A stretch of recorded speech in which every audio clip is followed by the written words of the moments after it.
जितनी भी डिग्रियां आपके पास में हैं कि आप ये हैं, आप वो हैं, आप कलेक्टर हैं, आप एसपी हैं, आप डीएसपी हैं, आप मंत्री हैं, आप संतरी हैं, आप कलंतरी हैं, आप इंजीनियर हैं, आप सीए हैं, आप डॉक्टर हैं, आप अध्यक्ष हैं, आप उपाध्यक्ष हैं, ये जितनी डिग्रियां हैं ये संसार के लोग देखते हैं। मेरे महादेव के यहाँ ये डिग्रियां नहीं देखी जाती। मेरे महादेव के यहाँ तो केवल तुम्हारी जिह्वा से जो भजन किया है उसकी डिग्री देखी जाती है। आप किस पद पर हो ये उसे मेरे महादेव को कोई मतलब नहीं। आप कितनी प्रतिष्ठा पर हो उससे मेरे महादेव को कोई मतलब नहीं। आपके भजन का बल कितना बड़ा है। होठों पर लाली लगा लेने से दूसरे देखकर खुश हो जाएंगे, पर मेरा महादेव होठों की लाली से खुश नहीं होता। मेरा महादेव ये होठ जब हिलते हैं और इसमें से शिव नाम निकलता है तब खुश होता है।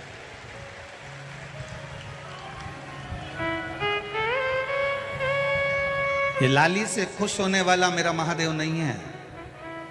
शमशान का निवासी है, शमशान में रहता है और शमशान में रहते रहते रहते रहते कई लोग कहते हैं कि महादेव हमारी सुनते क्यों नहीं हैं। हम कहते हैं ये आपकी भूल है कि महादेव आपकी सुनता नहीं है। एक बार दिल से, आँख से अगर आंसू गिरे भी है ना तो वो आपको फूल पर चलाने की सामर्थ्यता रखता है और आपको मंजिल तक पहुंचाने की सामर्थ्यता रखता है। आप उससे कहो, आप उससे निवेदन करो। दुर्योधन और अर्जुन दोनों के गुरु एक ही थे। जो अर्जुन के गुरु थे वो दुर्योधन के गुरु थे। जितनी विद्या अर्जुन को मिली उतनी विद्या दुर्योधन को मिली। दोनों के गुरु एक थे, पर जीत किसको मिली? दुर्योधन को कि अर्जुन को? बोलो, जम के बोलो। अर्जुन को जीत मिली।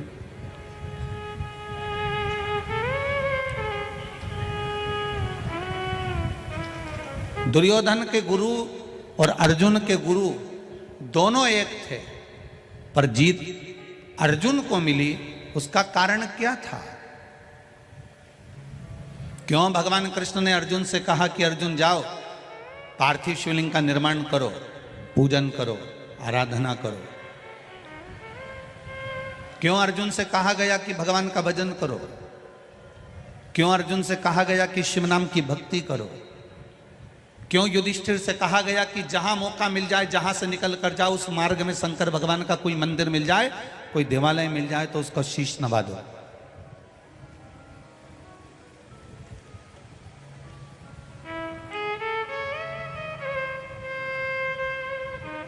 अर्जुन ने एक बार यह प्रश्न भगवान कृष्ण से भी करा कि मैं शिव जी की आराधना करने जाऊं, मैं शंकर जी की आराधना करने जाऊं तो शंकर जी की आराधना से मिलेगा क्या? भगवान कृष्ण ने कहा, अर्जुन तेरा गुरु दुर्योधन का गुरु एक ही है, पर अगर शंकर जी की तूने आराधना कर ली, अर्जुन, युधिष्ठिर, नकुल, सहदेव, भीम, तुमने अगर शिव की आराधना कर ली तो शंकर भगवान की जो सबसे प्रिय चीज होती है, शंकर भगवान को जो सबसे ज्यादा प्रिय है, वो अपने भक्त को भगवान दे देते हैं। ये उनकी आदत है, ये उनकी आदत है। तो अर्जुन ने पूछा कि शिव जी की सबसे प्रिय चीज क्या है? शंकर भगवान का सबसे प्रिय कौन है? शिव जी का प्रिय है कौन? भगवान कहते हैं ये तो मैं नहीं जानता, पर आप शंकर की आराधना करो। अर्जुन, नकुल, सहदेव, भीम, युधिष्ठिर शिव की आराधना में लग गए। ऐसी शंकर की आराधना करी, ऐसी आराधना करी कि एक बार अर्जुन के पास में आकर कोई कह देता है कि अर्जुन एक काम करो कि युद्ध प्रारंभ होने वाला है और तुम द्वारिकाधीश को लेने के लिए चले जाओ। अगर वो द्वारिकाधीश तुम्हारे साथ में रहेंगे तो तुम्हारी युद्ध में कभी हार नहीं होगी। अर्जुन ने कहा, द्वारिकाधीश तो बोले कि शंकर जी की आराधना करो, और शंकर जी की मैं आराधना करने बैठा हूं और आप आकर कह रहे हो कि द्वारिकाधीश को लेने चले जाओ। ठीक है, मैं द्वारिकाधीश को लेने चले जाता हूं। अर्जुन द्वारिकाधीश को लेने के लिए गए, वहां दुर्योधन भी गया था। दुर्योधन ने 13 क्षौणी सेना मांग ली भगवान द्वारिकानाथ से, और अर्जुन ने केवल द्वारिकानाथ को मांगा, क्योंकि सेना तो दुर्योधन लेकर चले गया था, केवल द्वारकानाथ को। अब अर्जुन ने भगवान कृष्ण को यदि मांग लिया, अर्जुन ने भगवान कृष्ण को प्राप्त कर लिया, अर्जुन ने भगवान कृष्ण को अपना बना लिया। एक दिन अर्जुन और कृष्ण दोनों शांति से बैठे हुए थे, और इतने में अर्जुन ने अपने गुरु से कृष्ण कर लिया, गुरुदेव ये बताओ कि कृष्ण मेरे रथ को क्यों चला रहे हैं, कृष्ण मेरे रथ का संचालन क्यों कर रहे हैं, कृष्ण मेरा साथ क्यों दे रहे हैं। तब गुरु ने कहा, तूने जो शंकर भगवान की आराधना करी थी, शंकर ने अपने सबसे प्रिय कृष्ण को तुझे दे दिया है, और वो कृष्ण ने तुझे संभाल लिया। राम जी के प्रिय हैं भगवान शंकर, कृष्ण भगवान के प्रिय हैं भगवान शंकर, शंकर जी के प्रिय हैं राम और कृष्ण, नारायण के प्रिय हैं शिव, शिव के प्रिय हैं नारायण, ब्रह्मा के प्रिय हैं नारायण, नारायण के प्रिय हैं ब्रह्मा। ये तीनों एक हैं, ब्रह्मा विष्णु महेश, तीनों एक।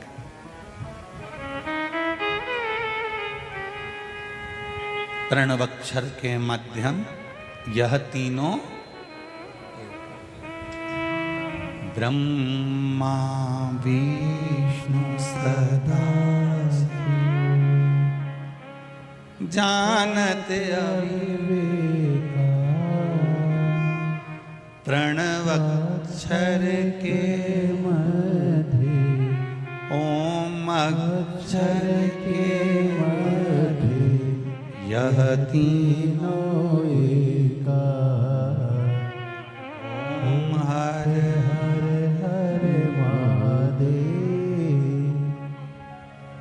श्वेतांबर पीतांबर बाघांबर भोले ये तीनों के वस्त्र अलग हो सकते हैं, तीनों का स्वरूप अलग हो सकता है, पर शिव पुराण कहती है ये तीनों कभी अलग नहीं हो सकते, ये तीनों एक ही रहते हैं, तीनों एक।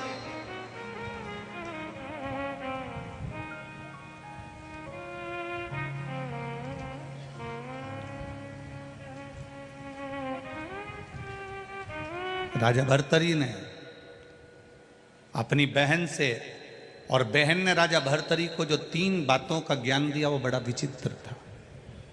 उसमें प्रथम पहली,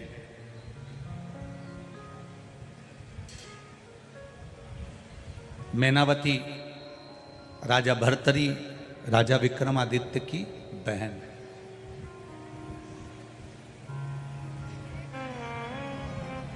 पहला वचन कह रही है, भैया मेरे गुरु गोरखनाथ कहते हैं, गुरु अगर प्रबल है तो अपने शिष्य को भी प्रबल बना देता है। गुरु का मात्र संग, गुरु का मात्र सत्संग, गुरु के संग आप चल रहे हैं, गुरु के सत्संग में आप चल रहे हैं, कहीं ना कहीं आप शिव की आराधना में डूबे हुए हैं, भगवत भजन में डूबे हुए हैं, तो गुरु आपको इतना भिंगो देगा, इतना भिंगो देगा कि फिर आपका चित्त, आपका मन, आपकी बुद्धि, आपका मन कहीं दूसरी जगह जाएगा ही। गुरु अगर भिंगो दे। राजा भर्तरी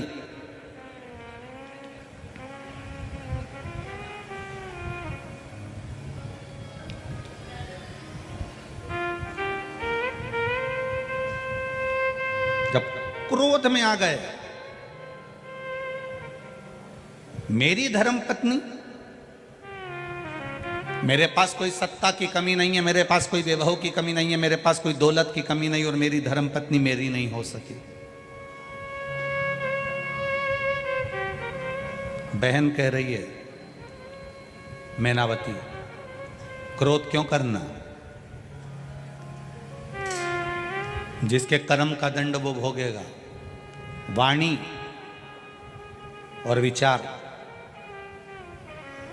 मैनावती कर रही है अपनी कंपनी का माल है, ये अपनी कंपनी का प्रोडक्ट है। वाणी और विचार, कितना भी दुख आ जाए, कितनी भी तकलीफ आ जाए, कितना भी कष्ट आ जाए, कितना भी दुख आ जाए, दुनिया के लोग चाहे तुम्हारे ऊपर कितना भी आक्षेप लगाएं, कितने भी शब्द कहें, वाणी और विचार ये अपनी कंपनी का प्रोडक्ट है, अपनी कंपनी का माल है। मैनावती कहती है भैया, कितनी भी दुख की परिस्थिति में चाहे कोई कितना भी धोखा, कितना भी छल कर कर चले जाए, दो चीजों पर संयम रखना, एक वाणी पर और एक विचार पर। अगर वाणी और विचार तुम्हारे ठीक हैं तो मैनावती अपने भाई भर्तरी से कहती है फिर जवाब आपको नहीं देना है, जवाब देवाधिदेव महादेव देता है। आप हिसाब क्यों बराबर कर रहे हो? किसी ने गाली दी और आपने पलट कर गाली दे दी, किसी ने अपशब्द कहा आपने पलट कर अपशब्द कह दिया, किसी ने ताना दिया आपने पलट कर ताना दे दिया, किसी ने आड़ा टेढ़ा बोला आपने पलट कर आड़ा टेढ़ा बोल दिया। आपने अपनी वाणी को बेकार कर लिया, यह वाणी की कीमत आपने समाप्त कर ली। अब अगर वाणी की कीमत समाप्त हो गई है तो आपका जवाब देने के लिए महाकाल नहीं आएगा। आप मौन हो जाओ, चुप हो जाओ। जो दिन भर अब शब्द बोलता रहता है, दिन भर कुछ ना कुछ 24 घंटे बयान देता रहे, 24 घंटे बोलता रहे, 24 घंटे बोलता रहे, तो लोग भी समझते हैं ये तो माइक लगा हुआ है ना, बहुपू चली रहा है ना, बस ये तो बोलता जाएगा, हर कुछ बोलता जाएगा, हर कुछ बोलता जाएगा। लोग 10 बार सुनेंगे, 20 बार सुनेंगे, 25 बार सुनेंगे, 50 बार सुनेंगे, इसके बाद तुम्हारी बात पर कोई विचार नहीं करेगा, आपके शब्दों पर कोई विचार नहीं करेगा। इतने नंबर की ट्रेन, इतने नंबर के प्लेटफॉर्म पर इतनी बजे पहुंचेगी, 4-5 बार वो बोल देगी, 6 बार बोल देगी, 7 बार बोल देगी, उसके बाद तुम्हारा ट्रेन का नाम फिर वो बोलेगी नहीं, और तुम वो तख्ती जो टंगी हुई है जिस पे चल रहा है उसको देखोगे, फिर बार बार सोचोगे अब तो बोल ही नहीं रही है, अब तो बोल ही नहीं रही है, अब तो इसकी आवाज ही नहीं आ रही है, सब ट्रेनों का बोल रही है, मम्मी अपनी ट्रेन का नहीं बोल रही है। पापा ऐसा लगता है कि ट्रेन का बोल ही नहीं रही है, कि मेरे को तो लगता है कि ट्रेन आ जाएगी और ये बोल ही नहीं पाएगी, ऐसा लग रहा है। अब अपने को उत्सुकता बढ़ रही है, कब बोले कब बोले कब बोले। फिर वो बोलती है कब, जब ट्रेन थोड़ी सी दूर पर रह जाती है, ट्रेन प्लेटफॉर्म पर आने की तैयारी में है, आप तैयारी कर लो। चुप रहने का यही फायदा है। आप किसी ने अपशब्द कहा, आप चुप हो गए, उसके बाद में उसके आने की तैयारी हो जाती है, वो आएगा और जवाब देकर जाएगा। आपको जवाब नहीं देना। ये जितनी डिग्रियां हैं, जितनी पढ़ाई आपने करी है, जितने विद्या अध्ययन आपने करा है, ये संसार सागर के लोगों के लिए करा है, उसकी डिग्री सबसे प्रबल है। उसकी डिग्री में ये नहीं देखा जाएगा कि आपने क्या विद्या अध्ययन करा है, उसकी डिग्री में ये देखा जाएगा कि आपने भूखे को भोजन कराया है क्या, उसकी डिग्री में ये नहीं देखा जाएगा कि आप किस कुर्सी पर बैठे हो, उसकी डिग्री में ये देखा जाएगा कि आपने अपने माँ बाप को एक रोटी दी कि नहीं दी, उसकी डिग्री में ये नहीं देखा जाएगा कि आपने बंगला कौन सा बनाया, उसकी डिग्री में ये देखा जाएगा कि आपके बंगले में आपके बुजुर्ग माता पिता रहते कि नहीं रहते, वो देखा जाएगा। आपकी डिग्री में आप कितने लाख की गाड़ी लाए, उसको नहीं देखा जाएगा।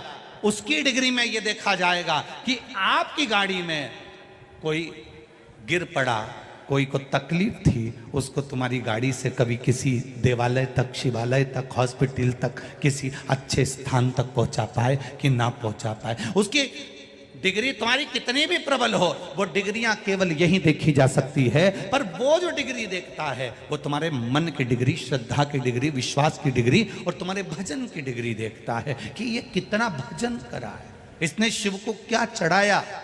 चढ़ाने से मतलब धन से मत लेना। शिव जी को धन से मतलब मत लेना कि शंकर भगवान को धन चढ़ाना है, शिव जी को दौलत चढ़ानी, ना ना ना ना। तुम क्या धन दोगे शंकर भगवान को, जिन्होंने अपनी धर्म पत्नी के लिए इतना जोरदार सोने का महल बनाया, क्या जोरदार सोने का महल बनाया, और इतना जोरदार महल बनाने के बाद एक चुटकी लगी, केवल चुटकी, और विशर्वा जी को पूजन करने बिठाकर वो सोने का महल 1 मिनट में दान कर दिया। 1 मिनट, 1 क्षण में दान कर दिया। क्या कोई करेगा? क्या कोई देगा? इस अंदाजे में मत रहो कि महादेव को तुम्हारे धन की जरूरत है, शंकर भगवान को तुम्हारी दौलत की जरूरत है, शिव जी को तुम्हारे सत्ता की जरूरत है, शंकर भगवान को तुम्हारी संपदा की जरूरत है। ना ना ना ना,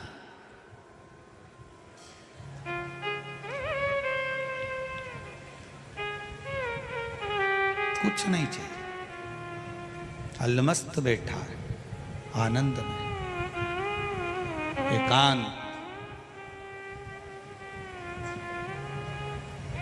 कितना सीधा साधा होगा, कितना सरल होगा मेरा महादेव, विचार करना जरा।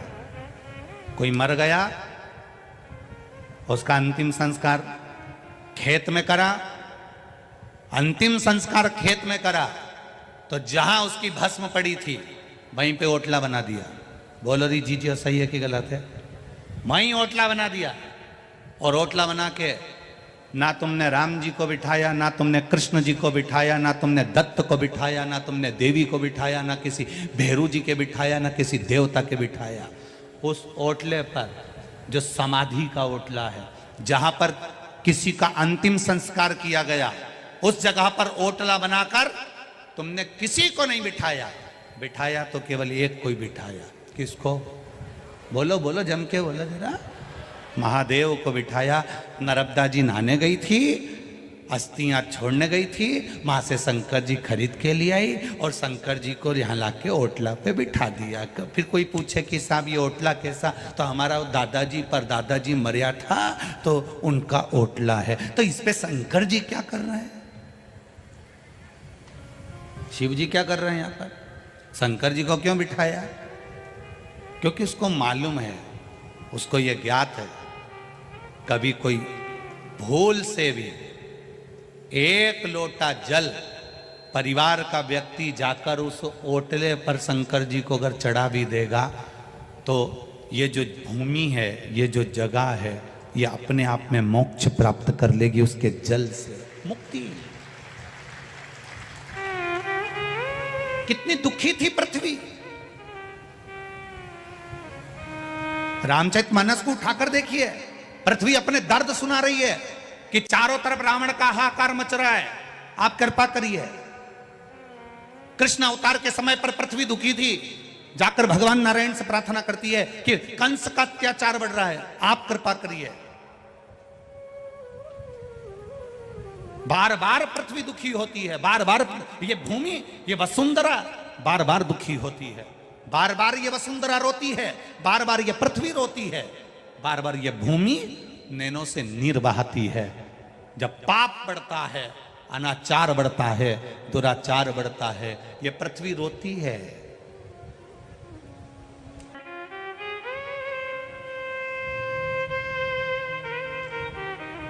भगवान नारायण ने भगवान शिव जी के पास जाकर एक प्रार्थना करी, प्रभु एक बात बताओ, इस पृथ्वी के लिए कितनी बार अवतार लेना पड़ेगा? ये बार बार रोती है, इसको शांति कौन देगा, इसको शीतलता कौन देगा, इसको निर्मलता कौन देगा?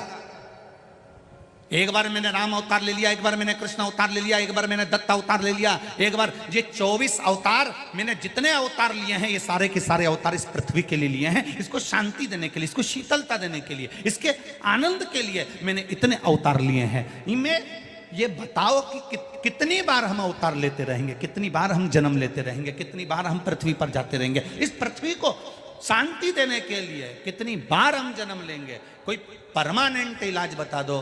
तब महादेव ने कहा तुम चिंता मत करो, इसका परमानेंट इलाज अगर कोई बता सकता है तो वो तुमरुका जी बता सकते हैं। सारे देवता तुमरुका जी के पास पहुंचे।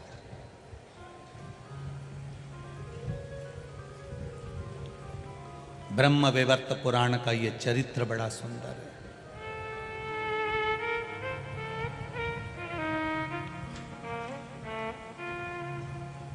बड़ा सुंदर चरित्र है ये ब्रह्म वैवर्त पुराण का। पृथ्वी को बार बार तो नारायण पृथ्वी पर नहीं आ सकते, तो पृथ्वी को संतुष्टि कौन देगा, पृथ्वी को शांति कौन देगा, पृथ्वी को धीरज कौन देगा, पृथ्वी को संभालेगा कौन, शीतलता कौन देगा? तुम रुका जी के पास जाओ। तुम रुका जी के पास गए। तुम रुका जी भगवान शिव की भक्ति में लगे थे। शिव जी के शिवलिंग पर जल चढ़ा रहे थे।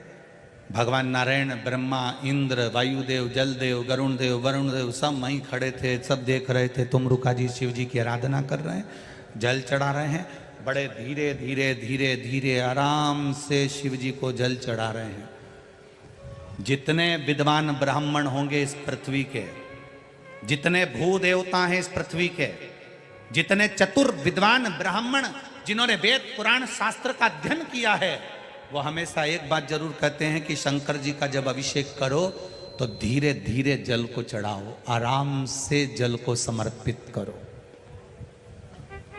ये जल का जो लोटा होता है, पात्र होता है, थोड़ा सा शिवलिंग से कम थोड़ी सी दूरी बनाकर रखो। शंकर भगवान को अगर आप मल रहे हो तो ये तांबे का लोटा, पीतल का, चांदी का लोटा तुम्हारा शंकर को टच नहीं होना चाहिए। क्यों? अपने बच्चे को निला रहे हो, अपने पिताजी को निला रहे हो, अपनी माताजी को निला रहे हो और माथा भी ठोकते जा रहे हो। हमारे यहाँ ये शास्त्र नहीं कहता। विद्वान ब्राह्मण कहते हैं जिन्होंने वेद पुराण शास्त्रों का अध्ययन किया है, ऐसे भू देवता इस भूमंडल के कहते हैं भगवान का अभिषेक करते समय जल की धार धीरे धीरे चलना चाहिए। जल की धार भू देवताओं ने, ब्राह्मणों ने तो कह दी कि धीमे धीमे चलना चाहिए। अब कोई इनसे भिड़ जाए और कह दे साहब कि तुम लिखा हुआ बताओ कि जल की धार महादेव को धीमे धीमे चढ़ना चाहिए, उसका प्रमाण क्या है? तो ब्रह्म वैवर्त पुराण में कहा तुम रुका जी धीरे धीरे जल चढ़ा रहे थे, आराम से जल समर्पित कर रहे थे। ब्रह्मा विष्णु आदि कादिक सब ने जब तुम रुका जी उठे, उठते से उनसे पूछा तुम ये क्या कर रहे हो? जल तो जल्दी भी चढ़ा सकते हो, फिर तुमने धीरे धीरे क्यों चढ़ाया?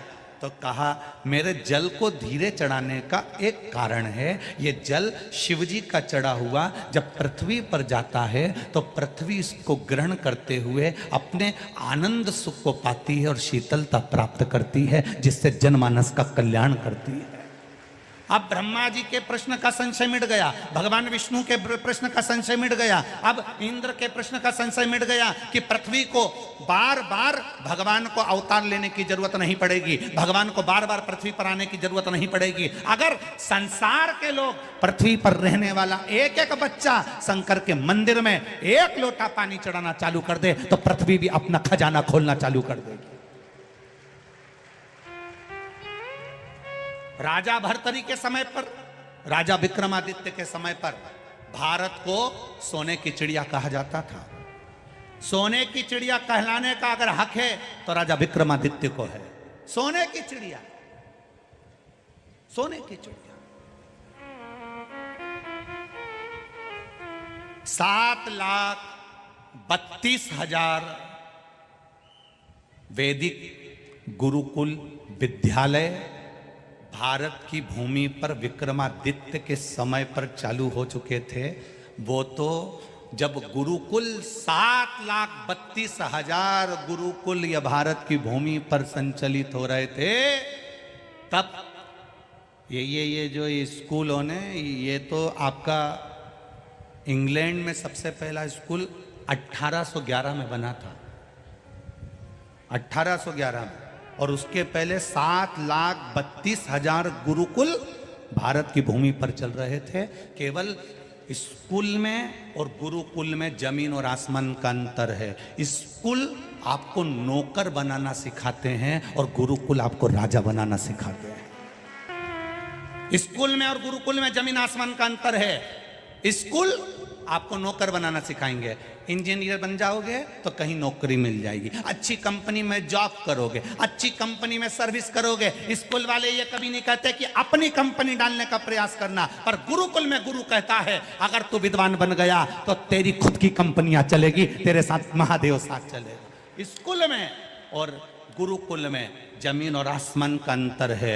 स्कूल में पढ़ाया जाता है कि तुम अगर पढ़ लोगे तो कहीं ना कहीं, तुम भी कहती हो, जितनी माताएं बैठी हैं इनसे पूछो अपने छोरा छोरी को एक ही बात कि अच्छा पढ़ ले तो कहीं नौकरी मिल जाएगी।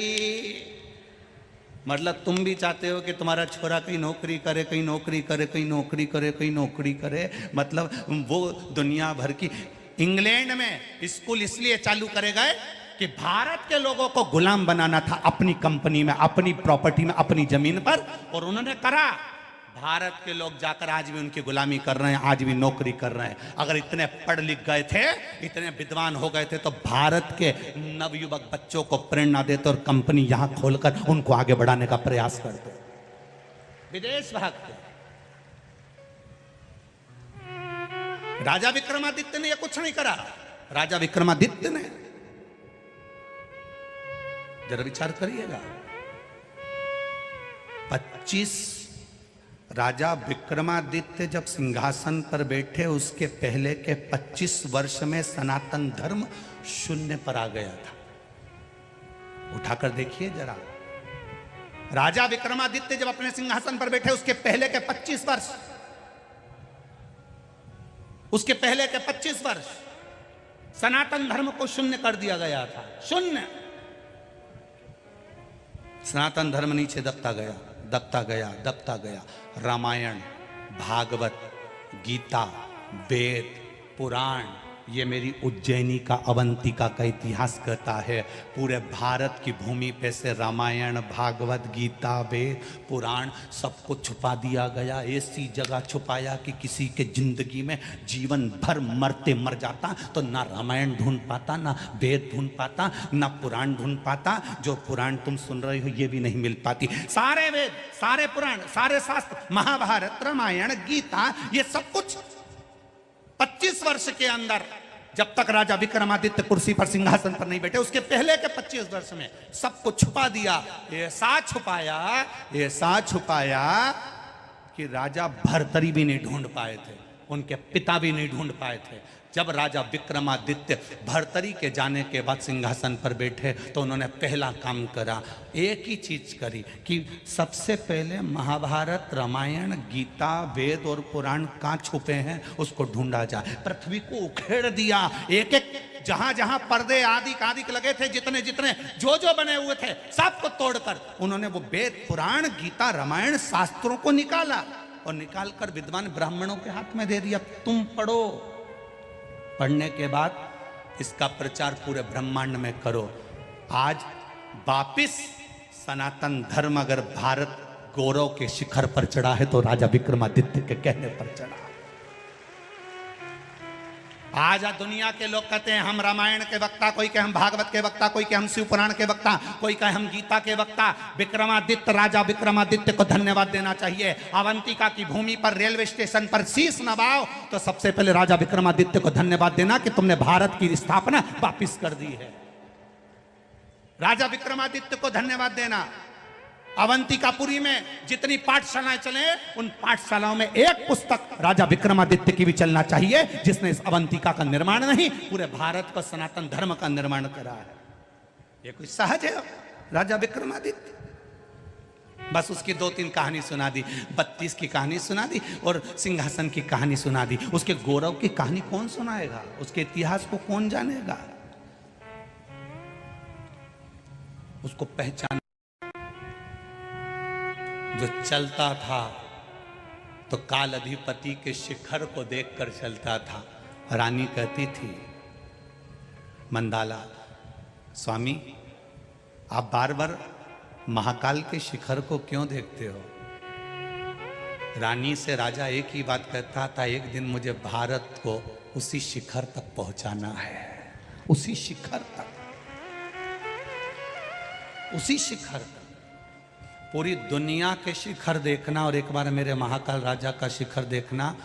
पूरी दुनिया के शिखर में केवल शिखर नजर आएगा, पर मेरे महाकाल के शिखर में एक गोल चक्र, उसमें किरणें निकलती हुई नजर आएगी, क्योंकि महाकाल के शिखर को राजा विक्रमादित्य ने कहा था मेरे भारत को शिखर तक पहुंचाना है और सूर्य की किरण जैसी फैलाना है। इसलिए आज भी महाकाल पर सूर्य की किरण का शिखर चढ़ा है।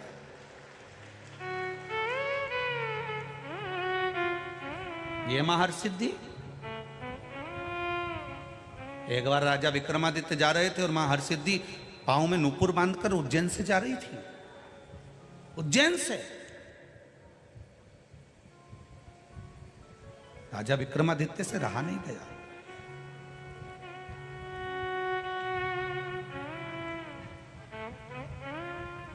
रहा नहीं गया राजा विक्रमादित्य से, और पूछा पहले तो पीछे पीछे चले महर्षिद्धि के। इतनी सुंदर महर्षिद्धि, इतनी सुंदर छोटी सी कन्या का रूप रखकर महर्षिद्धि जब जा रही थी, राजा विक्रमादित्य पीछे पीछे चलते चलते महर्षिद्धि के पीछे पीछे चलते चलते क्षिप्रा के तट पर जब हरसिद्धि पहुंची और देखा कि इनके लिए तो विमान आया है और ये विमान में बैठ के जा रही है, कहां गई?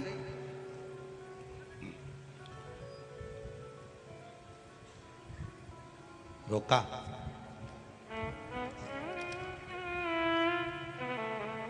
आवाज दी राजा विक्रमादित्य ने, मां मां। छोटी सी कन्या हंसकर उधर चली गई क्षिप्रा के तट पर। विक्रमादित्य फिर हंसकर बोले, मां, ओ मां। छोटी सी कन्या अटखेली करती करती महाकाल वन में घूम रही है। विक्रमादित्य जी उनके पीछे पीछे घूम रहे हैं। फिर आवाज लगाई, मां मां। छोटी सी कन्या भागते हुए कूप के पास पहुंच गई, बावड़ी के पास। फिर विक्रमादित्य ने आवाज लगाई, मां, ओ मां। हरसिद्धि माता ने पलट कर पूछा, मैं छोटी सी कन्या हूं, तुमको मां नजर आ रही? आप मुझे मां कह रहे हो? आपकी माता तो आपके घर में निवास कर रही होंगी और आप मुझे आवाज लगा रहे हो? विक्रमादित्य कहते हैं, मां, बेटे से कब तक छुपोगी? आप हरसिद्धि नहीं हो क्या? कहां जा रही हो? उज्जैनी से, इस अवंतिकापुरी से बाहर। हरसिद्धि ने कहा, मेरे भक्त गुजरात में हरसद में, गुजरात के पास में एक स्थान है हरसद गांव, जहां कहती है हरसिद्धि कि मेरे भक्त मुझे वहां बुला रहे हैं तो मुझे भागना पड़ेगा, जाना पड़ेगा।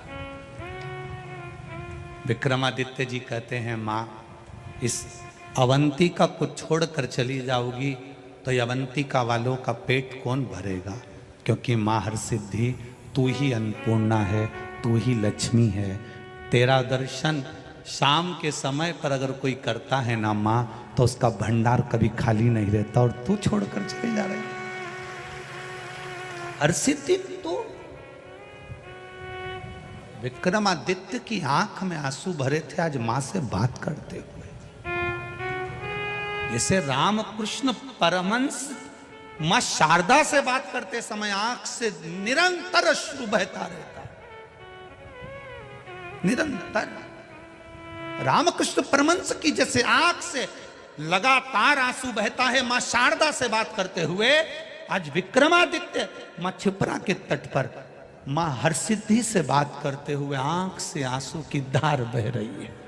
एक बेटा अपनी मां से दिल की बात कह रहा, मां, तू चली गई तो भोजन कौन देगा? मां, भोजन कौन देगा? मां, तू चली गई तो संसार का ये अवंतिकापुरी का भरण पोषण कौन करेगा?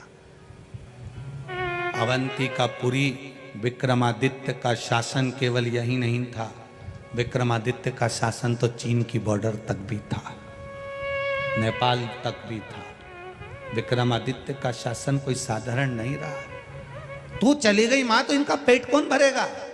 हरसिद्धि मुस्कुरा कर कहती है, विक्रमादित्य तू मुझे पहचान गया, तूने मुझे जान लिया, शायद संसार का पहला जीव है तू जो मुझे पहचान गया, नहीं तो मुझे अच्छे अच्छे नहीं पहचान पाते।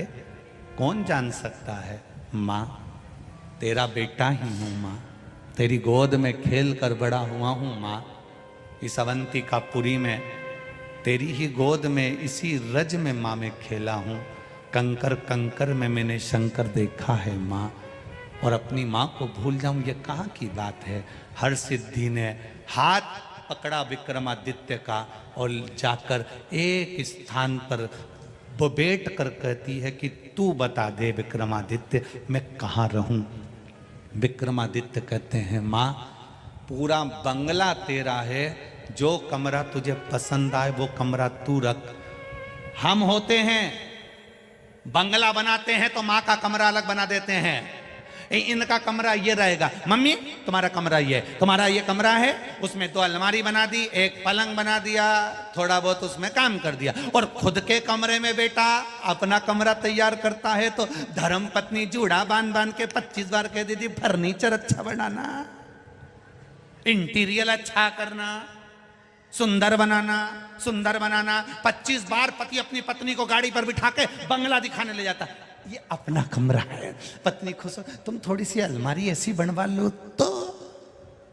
एक बार मां के कमरे में बहू ने नहीं बोला कि इसमें एक फोटो भगवान का भी लगा देना, तो मां 24 घंटे भजन करती रहेगी, स्मरण करती रहेगी। अपने कमरे में ऐसा करवा लो, अपने कमरे में ऐसा करवा लो। विक्रमादित्य राजा विक्रमादित्य मां हरसिद्धि से कहते हैं ये पूरा बंगला तेरा है, ये पूरा अवंतिकापुर तेरा है, मां तू जहां बैठेगी वो तेरा निवास होगा।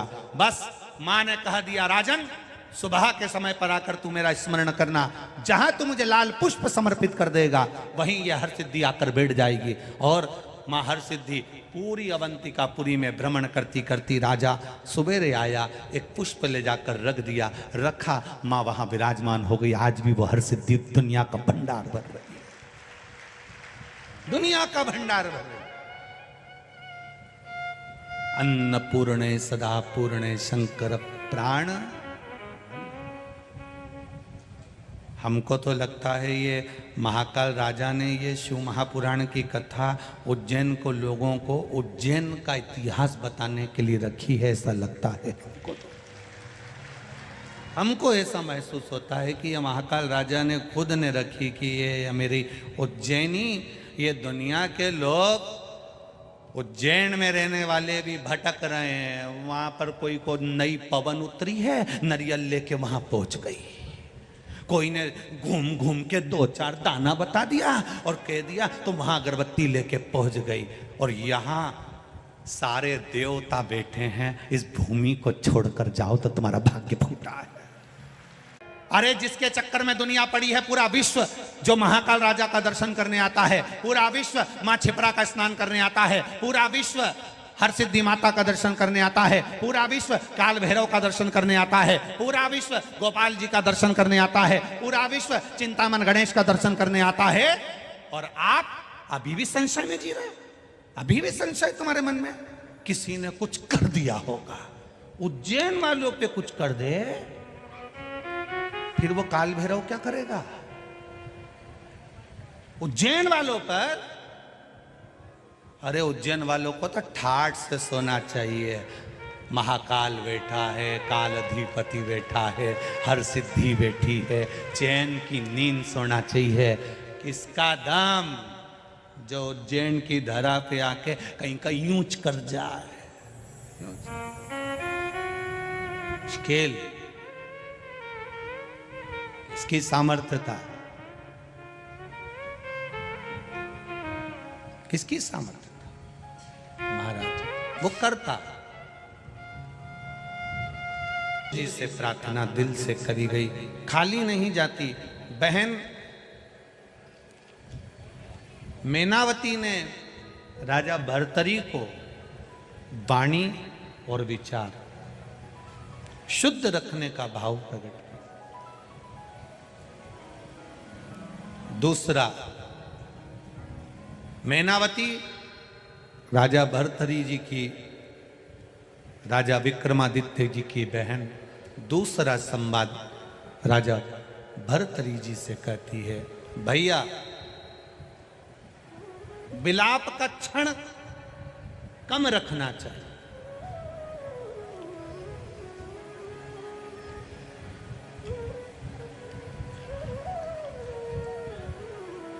जो चला गया, कोई धन लेकर चला गया, कोई संपदा लेकर चले गया, कोई 2-4 लाख, 10 लाख, 50 लाख खाकर भग गया। अब आप उसके चक्कर में दुखी हो कर बीमार क्यों हो रहे हो?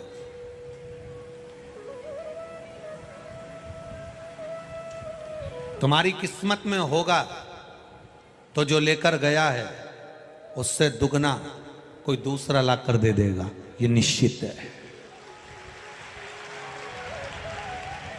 उसमें दुख का अनुभव नहीं होना चाहिए। एक पत्र आया है, पत्र तो सभी अच्छे हैं पर पत्रों में बड़ा भाव व्यक्त किया है। देखिए, बहुत पत्र हैं, उन सभी पत्रों को अच्छा लिखा है।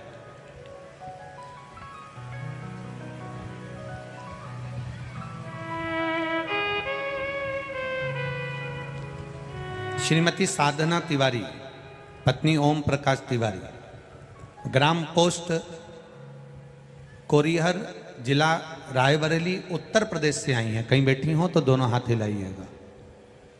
जहां कहीं बैठी हो तो इस तरह से दोनों हाथ हिला देना एक बार। कहीं बैठी हो, अच्छा पीछे हो, दिख गए हो, ठीक है, दोनों हाथ ऐसे हिला दो।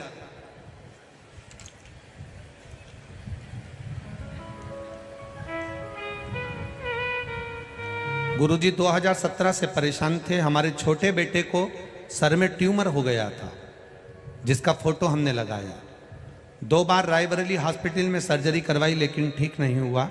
फिर लखनऊ के पीजीआई हॉस्पिटल में दिखाया, वहाँ के डॉक्टरों ने 3 बार सर्जरी करी, फिर भी ठीक नहीं हुआ। गुरुजी 5 बार सर की सर्जरी हो गई थी। गुरुजी कुछ भी हो सकता था लेकिन भोले बाबा की कृपा थी। फिर वहीं पर गांठ हो गई जो मुंबई जांच के लिए गई। जांच के लिए जो गांठ भेजी गई, फिर डॉक्टर ने कैंसर बता दिया, जिसकी रिपोर्टें सारी जांचें हमने लगाई है, एक्सरे और पूरी जांचें उसमें लगी हुई है। गुरुदेव कैंसर बता दिया। 24 साल शादी के हो गए गुरुदेव, पति को नींद में उलझने की, अर्थात एकदम श्वास रुक जाना, बंद हो जाना, उसकी बीमारी भी लगी हुई है।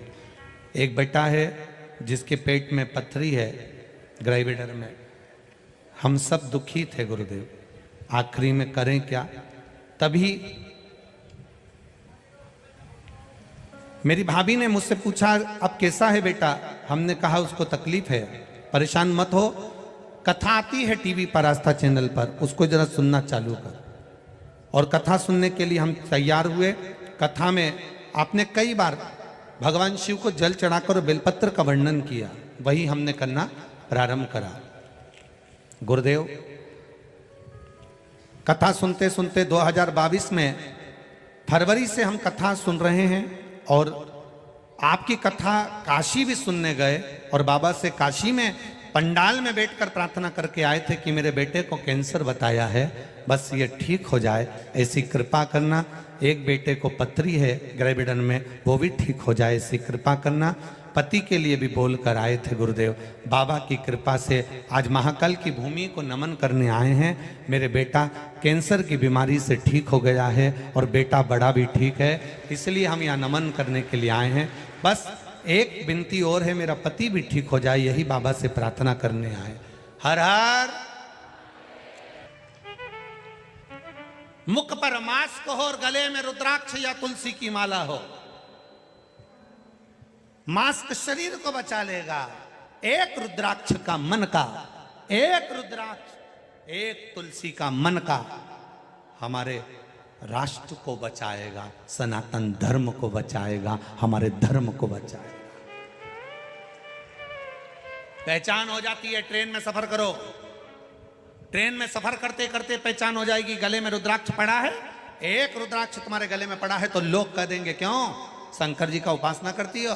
सीहोर वाले महाराज ने कहा था इसलिए रुद्राक्ष धारण करा है। सीहोर का है, उज्जैन का है, काशी का है, कोई ना कोई तुम्हारे रुद्राक्ष को देखकर बोल देगा। तुलसी की माला पड़ी है, कोई देखकर बोल देगा। गले में सोने की चेन पड़ी रहेगी, कोई नहीं बोलेगा। हार पड़ा रहेगा, कोई नहीं बोलेगा। हीरे की नेकलेस पड़ी रहेगी, कोई नहीं बोलेगा। पर जिस दिन तुमने माथे पर तिलक लगाया, त्रिपुंड लगाया, तो कोई भी कह देगा ये उज्जैन से आई है, ये महाकाल की नगरी से आई है। केवल त्रिपुंड देखकर पहचाना जाता है, रुद्राक्ष देखकर पहचाना जाता है।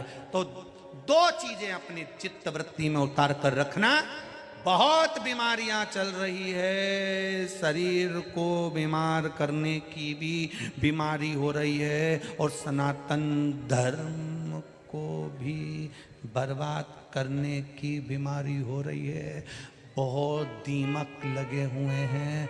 जैसे कोरोना छूने से हो जाता है, वैसे ही ये विधर्मी भी धीरे धीरे धीरे धीरे कोरोना जैसे प्रवेश करते जा रहे हैं। इसलिए मुंह पर मास्क, गले में रुद्राक्ष की माला सनातन धर्म को और शरीर को बचा लेगी, ये निश्चित है।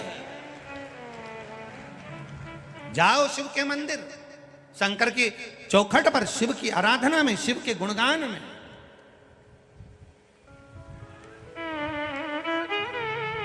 जाओ, घर के एक एक बच्चे की आदत डाल दो, शिव मंदिर जा। बच्चा कहेगा माँ शंकर के मंदिर क्यों भेज रही है, माँ शंकर के मंदिर क्यों भेज रही है। यह प्रश्न देवराज ने भी अपनी माँ से कहा था। देवराज ब्राह्मण ने 4 बार अपनी माता से प्रश्न किए, माँ तू मंदिर क्यों जाती है, तू शिवालय का निर्माण क्यों करती है, तू शिवलिंग क्यों बनाती है, शंकर की आराधना क्यों करती है, शिव तत्व को क्यों ज्ञात करती है। माँ शंकर के मंदिर जाने से क्या होता है। जब देवराज के प्राण छूटे, चोरी करने वाला वो देवराज जब अपने प्राणों को त्यागता है और शंकर भगवान उसको नंदी पर बिठाकर लेकर कैलाश जाते हैं, तो उसने सारे भृंगी श्रृंगी से पूछा कि मैं तो चोर था, पापी था, फिर मुझे ऐसा कौन सा पुण्य का फल मिला कि मुझे कैलाश धाम मिला। तो कह दिया तेरे घर की माँ शंकर के मंदिर में 1 लोटा जल चढ़ाती थी। एक घर का व्यक्ति अगर 1 लोटा जल चढ़ा रहा है तो 7 पीढ़ी को नहीं 71 पीढ़ी को तार रहा है। 1 लोटा जल चढ़ाने पर 71 पीढ़ी तर जाती है। घर के एक एक बच्चे को कह दो शिव मंदिर जाओ, शंकर की चौखट पर जाओ, 1 लोटा जल चढ़ाओ। क्यों चढ़ाओ, उसका कारण है। आज माता पिता हैं, घर के माता पिता बुजुर्ग होंगे, बुजुर्ग होकर एक दिन चले जाएंगे। सब जब चले जाएं तब एक माता पिता जिंदगी भर साथ निभाते हैं, और वो मेरा देव अधिदेव महादेव है। आपने जो जल चढ़ाया है, जिन हाथों से शिव की आराधना करी है, वो हाथ मेरा महादेव पकड़ लेता है। फिर वो हाथ मेरा महादेव छोड़ता कभी नहीं है।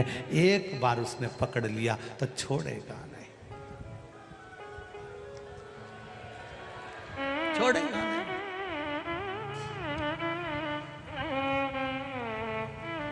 सारी समस्या का हल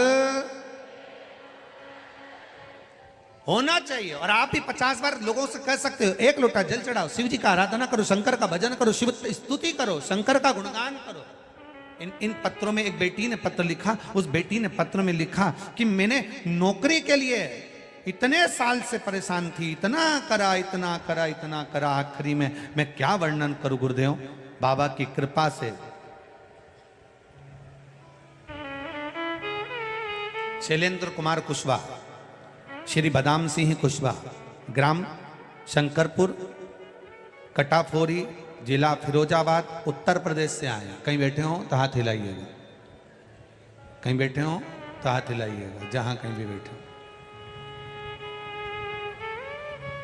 बाबा की कृपा का क्या वर्णन करूं। मेरा मोबाइल नंबर यह है गुरुदेव। मेरी धर्मपत्नी विनीता कुशवाहा जो पिछले 6 वर्ष से एग्जाम दे रही थी, पर हर बार गुरुजी वो 1-2 नंबर से रह जाती थी। प्रयास किया, कोई सफलता नहीं हाथ लगी। गुरुजी हमारे रिश्तेदारों ने कहा था टीवी पर शिव महापुराण की कथा आती है, वो आप सुनो। और शिव पुराण में कभी कभी, वो रोज तो नहीं बोलते पर कभी कभी ऐसा बता देते हैं, उसको करना जरूर। पशुपतिनाथ का व्रत का वर्णन आपने एक कथा में कह दिया, हमारी पत्नी ने और हमने करना प्रारंभ करा। गुरुजी, तीसरा सोमवार था और उसी सोमवार को रिजल्ट आना था। बाबा की कृपा ऐसी हुई, मेरी पत्नी DSSS बी में TGT के पद पर पदस्थ हो गई और उसका अध्यापिका के रूप में उसका सिलेक्शन हो गया और उसकी नौकरी लग गई। बहुत बहुत साधुवाद। शिव तत्व को जान, अर्थात हम शंकर को पहचाने, हम शिव के नाम को पहचाने। हम कहीं ढोंग प्रपंच या छल की ओर ना जाकर, ये सारा छल छोड़कर हम एक लोटा जल की ओर जब आगे बढ़ेंगे तो निश्चित है महादेव हाथ पकड़ेगा। मेरे बाबा दया करना, मैं तेरे भरोसे हूँ, ना घर के भरोसे हूँ, ना परिवार के भरोसे हूँ, ना घर के भरोसे हूँ, ना परिवार के भरोसे हूँ। मेरे बाबा दया करना, मैं तेरे भरोसे हूँ। मेरे बाबा दया करना, मैं तेरे भरोसे हूँ। आओ उससे, आप दिल से उससे प्रार्थना। क्यों रोना किसी गम के लिए? हो गया, खा गया, ले गया। मैनावती कह रही है अपने भाई से, अधिक दुख जीवन में तकलीफ पैदा कर देता, अधिक दुख।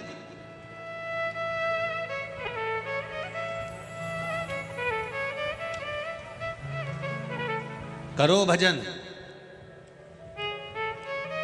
करो स्मरण, फल देगा। भर्तरी मां की गोद से उठा। राजा भर्तरी जब माता की गोद से उठे और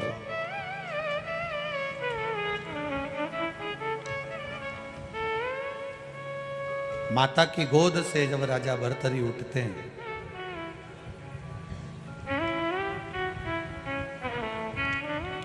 बैठे, बहन ने अपने भाई राजा भर्तरी से कहा, भैया सुनो,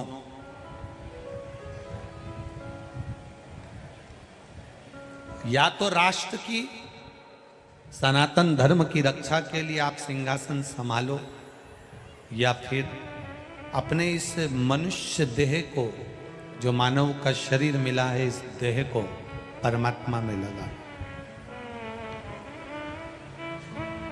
बहुत ध्यान देना, ये केवल एक बहन का और भाई का संवाद नहीं है, ये कोई साधारण सा संवाद नहीं है। एक बहन राजा विक्रमादित्य ने भी बना ली थी मुंह बोली बहन। जब राजा विक्रमादित्य भ्रमण करने के लिए गए, घूमने के लिए गए, घूमते घूमते उन्होंने देखा कि नदी में एक युगल जोड़ी, एक लड़का, एक लड़की, एक स्त्री, एक पुरुष पानी में बह रहे हैं। राजा विक्रमादित्य देखकर आश्चर्य में पड़ गए, आश्चर्य में पड़ गए। और राजा विक्रमादित्य जब आश्चर्य में पड़े, देखकर थकित रह गए, आश्चर्य में।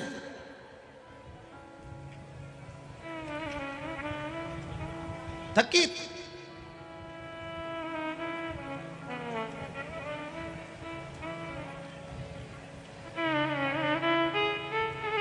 देखा कोई बचाने वाला नहीं है। राजा विक्रमादित्य पानी में कूद गए।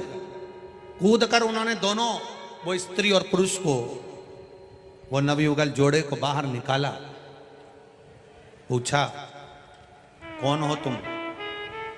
दोनों ने कहा हम एक राज्य के युवराज और ये बेटी हैं, राजकुमारी हैं। अपने माता पिता और परिवार के साथ में नदी में भ्रमण कर रहे थे। तेज पानी का बहाव आया, बवंडर आया, उसमें पानी में सब हमारे परिवार चले गए और हम दोनों तैरते तैरते यहां पहुंच गए, आपने हमें बचा लिया। राजा विक्रमादित्य जिस लड़के और लड़की से बात कर रहे थे, उसमें जो लड़की थी, जो राजकुमारी थी, वो बड़ी सुंदर थी, अति रमणीय, बहुत सुंदर, जिसको देखकर देवता भी अप्सराओं को भूल जाए, इतनी सुंदर वो राजकुमारी थी, इतनी सुंदर राजकुमारी,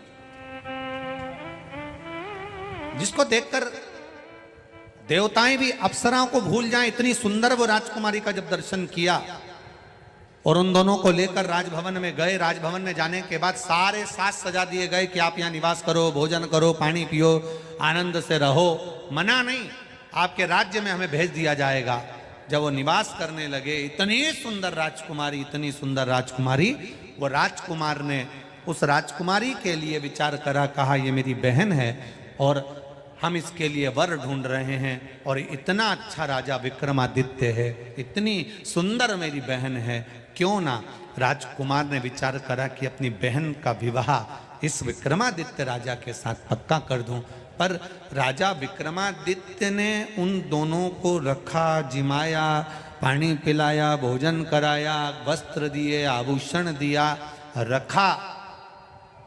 खुश होकर राजकुमार ने राजा विक्रमादित्य से एक बात कह दी कि महाराज मैं बड़ा प्रसन्न हूं और प्रसन्नता के कारण कुछ आपको देना चाहता हूं, आप स्वीकार करेंगे? आप लेंगे? क्यों नहीं? राजा विक्रमादित्य ने कहा आप जो देना चाहते हो दो, मैं स्वीकार करूंगा, दे दीजिए, मैं स्वीकार करूंगा। देखिए बहुत दूर दूर से आप लोग कथा सुनने आए हो, बहुत ध्यान लगाकर सुनना। उज्जैनी की कथा है, महाकालेश्वर बाबा की पावन धरा से सुन रहे हो। एक क्षण की कथा भी इधर उधर ना जाए, एक क्षण की स्मरण। अब मैं आपको कुछ गिफ्ट देना चाहता हूं, मैं आपको कुछ पुरस्कार देना चाहता हूं। आपने हमको वस्त्र आभूषण दिए, भोजन दिया, पानी दिया, रुकाया, सेवा करी, हम कुछ देना चाहते हैं, आप स्वीकार करेंगे? भगवान विक्रमादित्य ने कहा हम स्वीकार कर लेंगे, दे दीजिए, दे दो आप। महाराज मैं मेरी बहन को आपको देना चाहता हूं, स्वीकार करोगे? अब नगर का राजा विक्रमादित्य साधारण नहीं है। जरा समझिएगा कि राजा विक्रमादित्य थे कैसे, शिव का भगत कैसा होता है, शंकर भगवान का उपासक कैसा होता है, शिव की आराधना करने वाला कैसा होता है, जिसके घर के संस्कार श्रेष्ठ होते हैं, उस घर का बेटा कैसा होता है, वो समझने का विषय है राजा विक्रमादित्य की कथा। ये शिव महापुराण की कथा। आप स्वीकार करोगे? हाँ,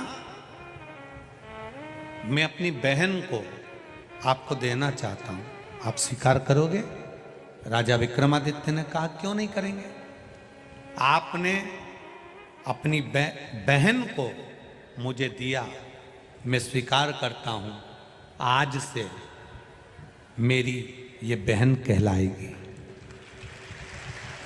आज से मेरी ये बहन कहलाएगी, मैं इसको स्वीकार करता हूं। युवराज स्तुप्त हो गया, जो अपनी बहन का प्रस्ताव राजा विक्रमादित्य को देता है वो स्तुप्त।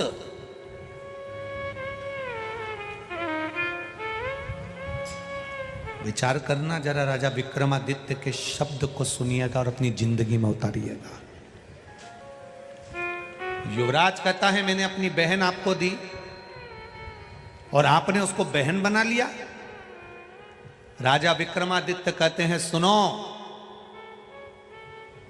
ए युवराज, एक शब्द याद रखना, जिसको पानी पिलाओ, जिसको भोजन कराओ, जिसको वस्त्र दिलाओ, जिसको आभूषण दिलाओ, जिसको तुम अपने घर में पनाह दो, जिसको तुम किसी भी रूप में कृपा करो, करुणा करो, दया करो,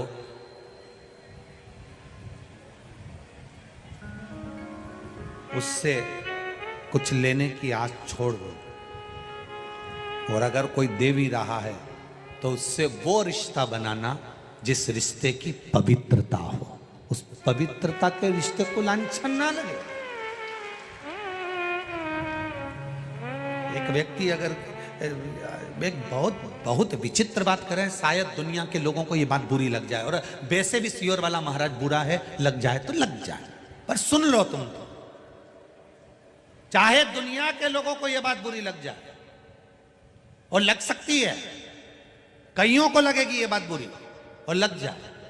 राजा विक्रमादित्य कहते हैं अगर किसी को पनाह दी है, किसी को पानी पिलाया, किसी को भोजन कराया, किसी को शरणागति दी है, किसी के लिए तुमने कुछ करा है, तो उसके परिवार के व्यक्ति पर तुम्हारी गलत दृष्टि नहीं होना चाहिए, अच्छी निगाह रखिए।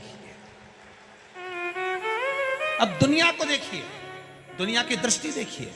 अगर एक व्यक्ति किसी को उधार पैसा दे देता है, एक व्यक्ति किसी पर करुणा कर देता है, एक व्यक्ति किसी को नौकरी दिला देता है, एक व्यक्ति किसी को अगर थोड़ा सा भी काम कर देता है, तो उससे यह आशा लगता है कि इसके घर में बहन है, इसके घर में बेटी है, इसके घर में संपदा है, इसके घर में बेबहू है, इसके घर में बच्चे हैं, इसके घर में ऐसा है, कुछ लेने की आशा उसकी बढ़ जाती है। पर राजा विक्रमादित्य का संवाद कहता है भंडारे में भी अगर भोजन करा रहे हो, किसी को 2 गुलाब जामुन भी खिला रहे हो, अगर किसी को नुक्ती भी परस रहे हो, तो ये आस लेकर मत परसना कि ये मेरा पहचान वाला, एक दिन जब मैं जीमने बैठूंगा तो ये मुझे 4 गुलाब जामुन परसेगा या नुक्ती ज्यादा परसेगा। ये आशा राजा विक्रमादित्य कहते हैं इसको लेकर मत रहना।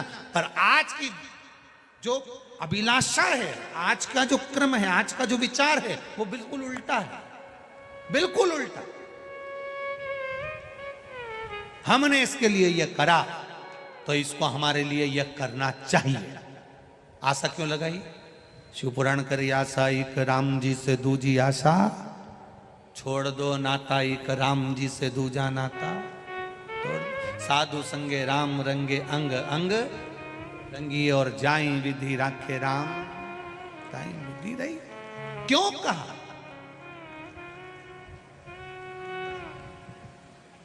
कभी कभी बहुत करोड़पति व्यक्ति, बहुत धनपति, बहुत वैभवपति, बहुत सत्तापति, जिसका वैभव सब दूर हो, उसके यहां कोई कमी नहीं हो, तो भी महादेव के दरवाजे से कई बार उसको धक्का दे दिया जाता है, कई बार कोनी मार दी जाती है, कई बार कह दिया जाता है आप उधर से दर्शन करो। उस समय उसको क्रोध नहीं आना चाहिए, अपनी सत्ता के मद में नहीं डूबना चाहिए, अपने अहम में नहीं डूबना चाहिए। उस समय यह सोचना चाहिए कि आज महाकाल राजा के दरवाजे पर जा रहा था तो वीआईपी ट्रीटमेंट क्यों नहीं मिला? मतलब महाकाल राजा चाहता है कि तुझे कहीं ना कहीं किसी ना किसी रूप में कल्याण करना चाहता है, इसलिए थोड़ा धक्के देकर अपने दरवाजे से निकालेगा तो दुनिया के धक्के नहीं खाएगा।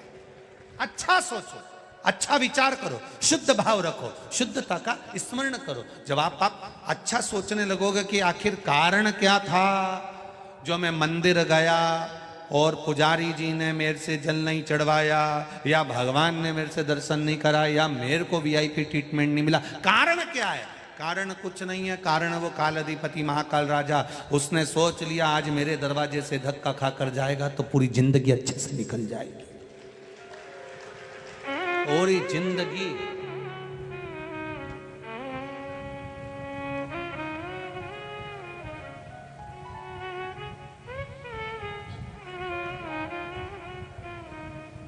पूरा जीवन एक आनंद के साथ निकल जाए।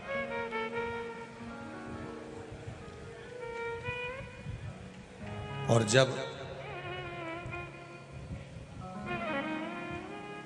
फिर निवेदन है, जिसने मेरे महादेव के दरवाजे के धक्के खा लिए वो दुनिया में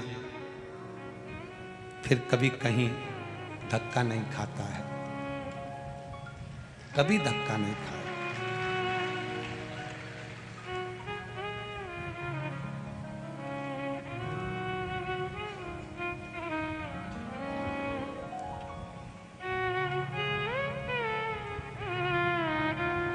एक ब्रह्मवैवर्त पुराण में ब्रह्मा खंड में अध्याय नंबर 11 में ब्रह्मवैवर्त पुराण का पेज नंबर 40 पर एक बड़ा सुंदर राजा ब्राह्मण सुतपा की कथा लिखी। उस ब्राह्मण का नाम था सुतपा,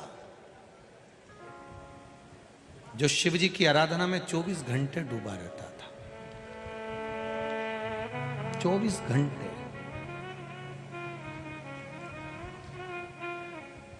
पितरों की मानसिक बेटी के साथ में सुतपा का विवाह हो गया था। एक दिन पितरों की कन्या ने अपने पति सुतपा से एक प्रश्न कर लिया था, जो प्रश्न आज के बच्चे करते हैं, और इस प्रश्न को बार बार कथा के मध्य में लिया जाता है। क्या होता है शिव जी की आराधना करने से? क्या होता है शंकर भगवान को जल चढ़ाने से? क्यों ढोंग प्रपंच में लगे हो? आज की नवयुवक टीम कह देगी तुमसे। क्यों प्रपंच में पड़े हो? इतनी तप तपाती हुई धूप पड़ रही है, अपने घर पर बैठकर कथा क्यों नहीं सुनते? क्यों जा रहे हो वहां इतनी भीड़ में? क्यों जा रहे हो वहां इतनी तपन में?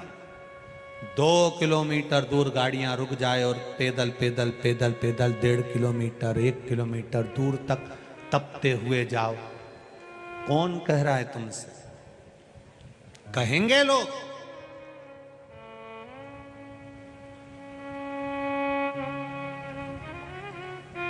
तपता हुआ सूर्य की किरण तप रही है और आप चले जा रहे। क्या होगा जल चढ़ाने से?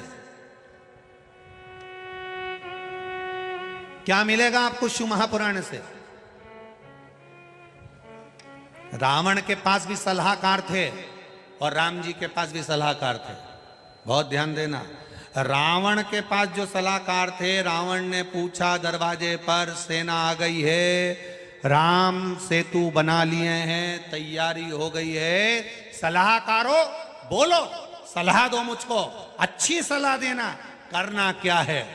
अब रावण के जितने सलाहकार थे सब टन्न होके बैठे थे। कई लोगों के सलाहकार ऐसे हैं जो 24 घंटे ही टन्न रहते हैं। नशे में नहीं, अहंकार के नशे में। हम हैं, सब निपट लेंगे, तुम तो करो। ये भी एक नशा है, एक मदिरा का नशा, एक नशा। अब रावण के जो सलाहकार थे सब टन्न होके बैठे थे। सबने चिल्लाकर कहा, महाराज चिंता मत करो, बंदरों की सेना आई है, बंदर तो हमारा भोजन है, निचोड़ निचोड़ के खा जाएंगे। रावण के सलाहकार बोले, रावण तुरंत मूछे संभालता, मुकुट संभालता, सिंहासन संभालता हुआ बोला, हम लंकेश हैं। मतलब अब तुम चिंता मत करो कि अपन बंदरों को तो निचोड़ के खा जाएंगे। एक सलाहकार होता तो कहता, महाराज अब इतनी दूर तक अगर ये आ गए हैं, इतनी मेहनत करके अब यहाँ तक पहुँच गए हैं, इतना बड़ा सेतु उन्होंने बांध लिया, राम नाम लिखे पत्थर तैर गए हैं, तो ये लंका बचने वाली नहीं है, सीता जी को दे दो। अगर अच्छा सलाहकार होता तो अकल देता।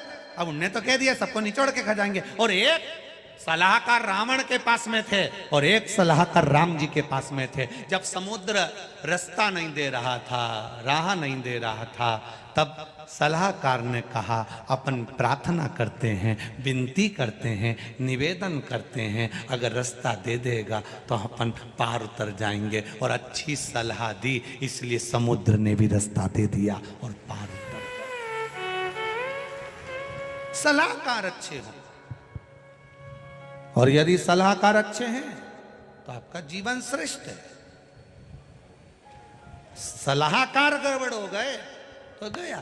2-3 जगह पे तुम्हें सलाहकार की बहुत जरूरत पड़ती है। एक, जब तुम कोई रोग से ग्रसित हो तो अच्छे सलाहकार की सलाह लीजिए। जब दुख में घिरे हो तो कोई सदगुरु की सलाह लीजिए। और जब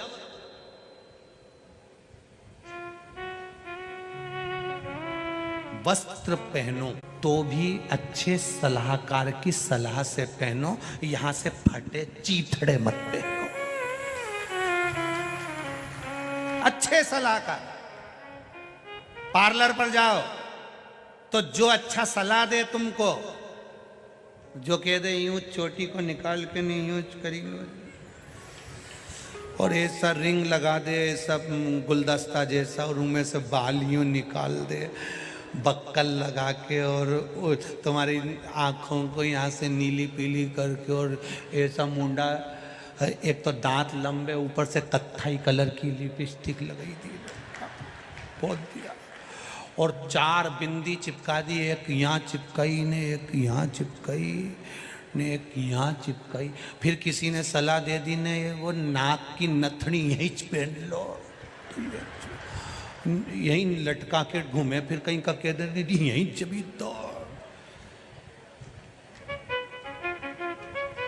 और फिर साड़ी पहन रही थी ने, किसी ने कह दी तो ये ऐसी पटली ले के और ऐसा बक्कल लगा के धरी, अब यूज धरी बैठी। अब जब से कथा में बैठी ऐसी कैसी बैठी, ऐसी कैसी। अब पड़ोसन भी कह रही थोड़ा नब जा,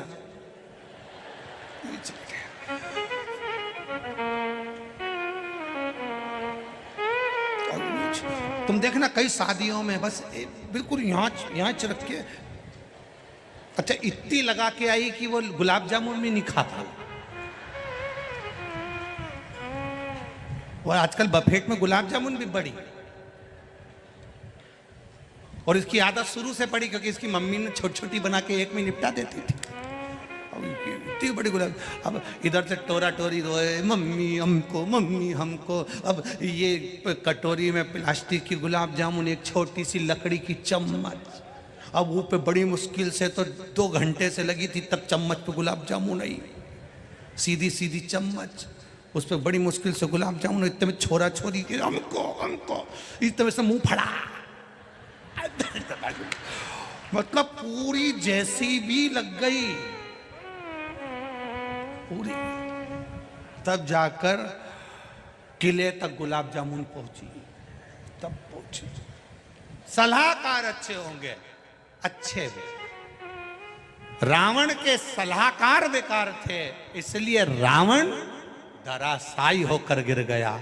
राम जी के जितने सलाहकार थे वो सब सत्संग में जाकर बैठते थे रोज, तो उनको सत्संग में सलाह अच्छी मिलती थी, इसलिए विजय हो जाते। क्या मिला? सूतपा नाम के ब्राह्मण की पत्नी, जो पितरों की मानसिक बेटी है, वो उसके पुत्र, वो पत्नी कह रही है अपने पति से, ये आप जो आराधना करते हो, आप जो भगवान शिव की आराधना में लगे रहते हो, मैं आपकी अर्धांगिनी हूं, मैं आपके साथ रहती हूं, आप मेरी ओर ध्यान नहीं देते जितना आप शिव जी की ओर ध्यान देते हो। इसका फल क्या मिलेगा? इसका फल क्या प्राप्त होगा? क्या फल मिल सकता? एक दिन सूतपा ने अपनी पत्नी से कहा, इसका फल ब्रह्मवैवर्त पुराण का ब्रह्मा खंड 11वें नंबर का अध्याय, पेज नंबर 40, ब्रह्म विवर्त पुराण कहती है, सुतपा की कथा में ब्राह्मण सुतपा ने कहा अपनी पत्नी से, पितरों की मानसिक बेटी से कहा कि शिव की आराधना करने का फल ये होता है कि घर में जो संतान होती है वो संतान पूरे विश्व में आनंद का सुख प्रदान करती है, किसी को दुख नहीं देती, सबके दुख का हरण करती है। हुआ एक बेटा, वो पितरों की जो मानसिक बेटी सुतपा ब्राह्मण से ब्याही थी, उसके घर में एक बेटे का जन्म हुआ जिसका नाम कल्याण मित्र हुआ। क्या नाम था? कल्याण मित्र। ये ब्रह्म वैवर्त पुराण का वो नाम है। बहुत बिजलियां चमक रही हो, आसमान में कितनी भी बिजली चमक रही हो, और अगर कितनी भी बिजली चमके, कितनी भी बिजली चमके, और यदि किसी व्यक्ति पर एकदम वज्र का पात हो जाए, मान लो हार्ट अटैक आ गया, एकदम आ गया, तुम्हें लग रहा है पसीना छूट रहा है, तुम्हें लग रहा है हाथ में तकलीफ हो रही है, डॉक्टर के यहां लेकर जा रहे हो, एम्बुलेंस आ रही है, जितनी देर में एम्बुलेंस आए, जितनी देर में उसको डॉक्टर के यहां लेकर जाए, उतनी देर में सुतपा ब्राह्मण के बेटे का नाम कल्याण मित्र है। केवल 7 बार 11 बार 21 बार कल्याण मित्र और कल्याण मित्र कहकर केवल महादेव के नाम का उच्चारण कर लेने से भी वज्र का पात नहीं होता, वो व्यक्ति बच जाता है। कितनी भी बिजली चमके, कितनी भी अंबारियां चमके, कितना भी बादल फटे, कितनी भी बिजली चमके, भय लगे कहीं मेरे ऊपर ना गिर जाए, लग रहा है मेरे घर पर ना गिर जाए, कल्याण मित्र नाम 7 बार 11 बार 21 बार स्मरण कर कर महादेव का नाम का उच्चारण करना।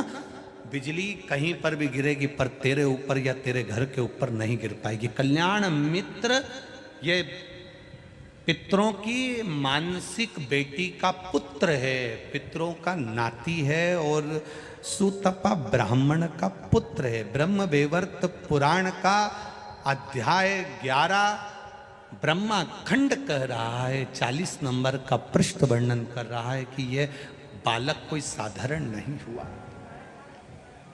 क्या नाम है? जम के बोलो जरा, जम के। कल्याण मित्र, ये कोई साधारण नाम नहीं। जप रहा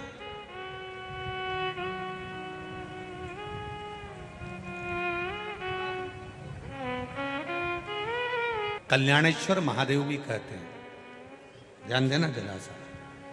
कल्याणेश्वर महादेव का महत्व क्या होता है? ब्रह्म वैवर्त पुराण में पितरों की जो अन्य बेटियां थीं, उन्होंने जो अनुष्ठान किया था, जब नाती, पितरों का नाती जब घर पहुंचता था, उसका जब लालन पोषण करती थी और वो शिव की आराधना करता दिखता था, तो उसका नाम कल्याणेश्वरी रखते थे।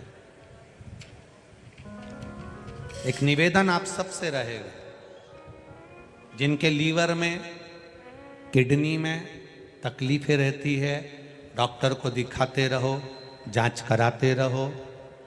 डायलिसिस भी चल रहा हो तो भी डॉक्टर को दिखाते रहो और इलाज कराते रहो, जांचें कराते रहो, डॉक्टर की दवाइयाँ लेते रहो, मना नहीं। पर दवाई को लेते हुए, डायलिसिस करवाते हुए किडनी लीवर पे सूजन आ गई हो या भोजन नहीं पच रहा हो, वोमिटिंग ज़्यादा आ रही हो, उस समय पर कल्याणेश्वर महादेव का स्मरण कर कर भी अगर आप शंकर जी को जल चढ़ाकर मात्र 2 बूंद जल भी, थोड़ा सा, एक छोटी सी चम्मच के बराबर जल का भी अगर कल्याणेश्वर महादेव के नाम से आचमन कर लेते हो, तुरंत 5 से 7 मिनट लगता है और शरीर को एकदम आराम मिलना प्रारंभ हो जाता है। कल्याणेश्वर महादेव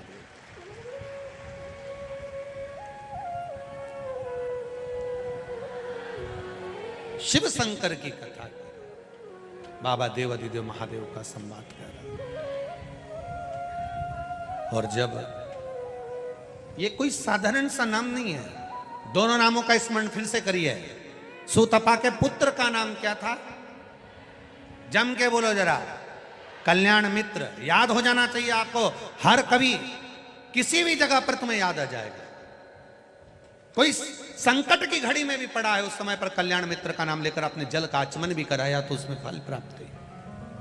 डॉक्टर को दिखाने जाओ, एम्बुलेंस आए उतनी देर में कल्याण मित्र का स्मरण होना चाहिए। जब लगे भूल गए नाम तो कल्याणेश्वर महादेव का नाम ले लो। महादेव तो महादेव है, करुणा करने वाला, उसका मात्र नाम उच्चारण ही बहुत है। अकाल मृत्यु वो मरे जो काम करे चंडाल का, और काल उसका क्या बिगाड़े जो भक्त हो महाकाल का।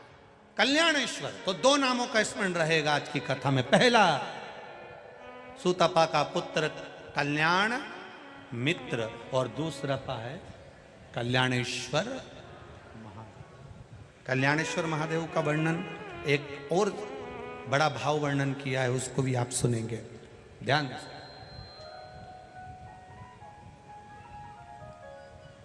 मान लो कोई अपनी प्लाट है, कोई अपनी जमीन है, कोई अपनी भूमि है, कोई अपना घर है, आपने किराए से दिया, कोई किसी को कोई कार्य के लिए दिया और उसने उस पर कब्जा कर लिया, नहीं छोड़ता।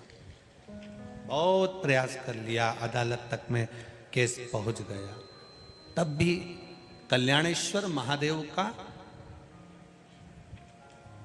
108 चावल का दाना या 108 श्वेत पुष्प की पत्ती, सफेद फूल की कोई भी पत्ती, बाबा कल्याणेश्वर महादेव के नाम से किसी भी शिवालय में, किसी भी शंकर के मंदिर में, जो अपने घर के पास हो। हम ये कभी आपसे नहीं कहते कि आप बहुत दूर जाइए, आप तो आपके घर के पास में जो शिवालय है, आपके घर के पास में जो शंकर का मंदिर हो, आप वहां जाओ। प्रदोष काल के समय पर 108 चावल का दाना कल्याणेश्वर महादेव के नाम से आप समर्पित करिए, शिव का स्मरण करिए। बाबा से वही 108 चावल के दानों में से 107 दाने वापस लेकर आ जाइए, और वो दाने आप अपने कक्ष के अंदर बस बाबा से प्रार्थना कर कर आ जाओ कि बाबा अब आपको संभालना है, आपको साधना है। ना तो हमको मंत्र आता है, ना हमको तंत्र आता है, ना हम विद्या जानते हैं, ना हम साधना जानते हैं। शंकर का जो भक्त है, शिव का जो उपासक है, उसको कुछ आए ना आए, शंकर के भक्त को बस निर्मल मन रखना है। क्योंकि राम कथा भी कहती है निर्मल मन सो मोई पावा। आपका मन अगर पवित्र है, हृदय अगर पवित्र है, तो भगवान मिल जाता है। अब तुम मंत्र तो सब जानते हो, साधना सब जानते हो, 2 घंटे तक आंख बंद करके बैठे रहते हो, हम 3 घंटे तक माला जपते हैं, हम वेद पुराण शास्त्र सब कुछ जानते हैं, उसके बाद भी तुम अपशब्द कहते हो, अहंकार में फूल गए, कपट में फूल गए, किसी के लिए आड़ा टेढ़ा बोल दिया, किसी के लिए अपशब्द बोल दिए, अपने लिए ही जीने लगे, तो वो एक आनंद नहीं है। आप मंत्र भी नहीं जानते चलेगा, आप साधना भी नहीं जानते चलेगा, आप किसी पुस्तक को भी नहीं पढ़ते चलेगा, आप कोई चालीसा भी नहीं पढ़ते चलेगा, आप कुछ भी नहीं जानते, बस एक चीज जानते हो, जैसे वो कड़प शिकारी वन में रहता है, और वन में रहते रहते उसने एक शिवलिंग देख लिया, और शिवलिंग को देखने के बाद उसके मन में भाव जागृत हो गया कि मैं भी आराधना करूं। जल चढ़ाने के लिए पानी का लोटा नहीं तो मुंह में पानी भर लेता है, मांस ले आता है, पत्तियां तोड़ लाता है, शिव जी को चढ़ा देता है।